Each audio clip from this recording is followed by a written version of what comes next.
Yo guys, I'm here doing a video on how to never lose a Divine Knight fight.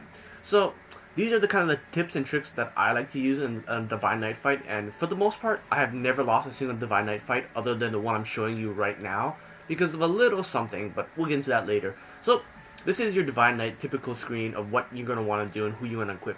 So these top characters are who you want to choose. Typically, I pick Reen, Yuna, then Kurt. But for this story mission, I'm not allowed to use them. Spoilers a little bit.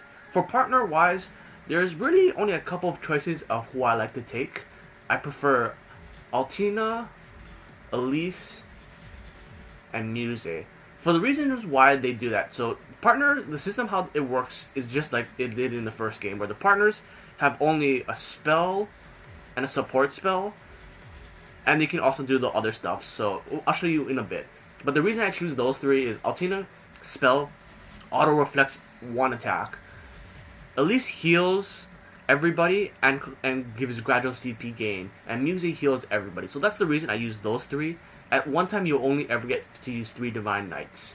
And now the only reason I use Kurt and as the main slot is you might as well, because you only get the other choices is Ashe, and it really doesn't matter.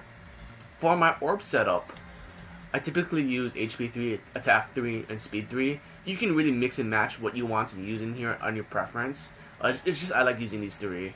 So this is pretty much all you need to know on the main screen. So we're going to show you now some of the actual battles. So this is the battle I was talking about. So we're going to walk through everything slow and easy for you guys. So typically, please do notice where your enemy is attacking, so you know who to defend. But if you really want to go more on the offensive, you can use an offensive strategy. But to be safe in all fights, whatever the person is attacking, have that person defend, especially if it's a craft.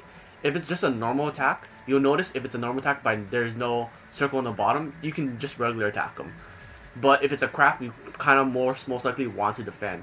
So you have your triangle, which is your crafts, your circle, which is your regular attacks, and X is defend.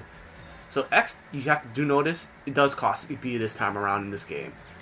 So you also get up, which is your heal. It causes 400 EP, and you get down for your charge, which heals 500 EP, and gives a bit of CP back. And you also have the access to items now. So every single of these items can be crafted in the game now. So you have your healing, you have 100 plus CP, and you get 3 Brave.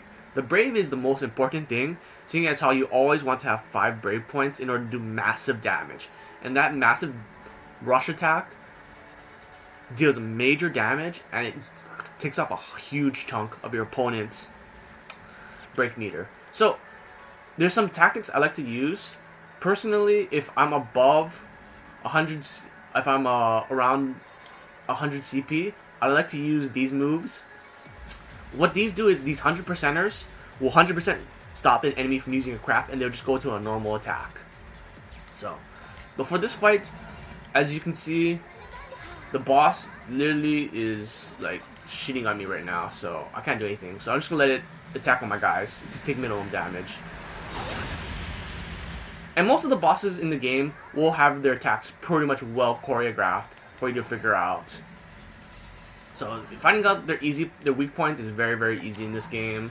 And if it will take you a couple of tries sometimes if you don't recognize what the patterns are for their attacks.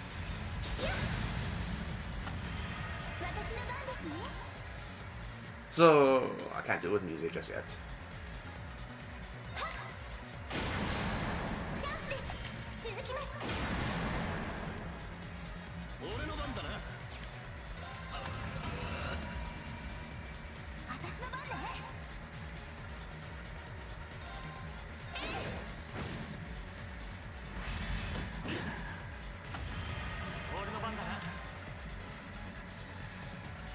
So I'm going to show you right here.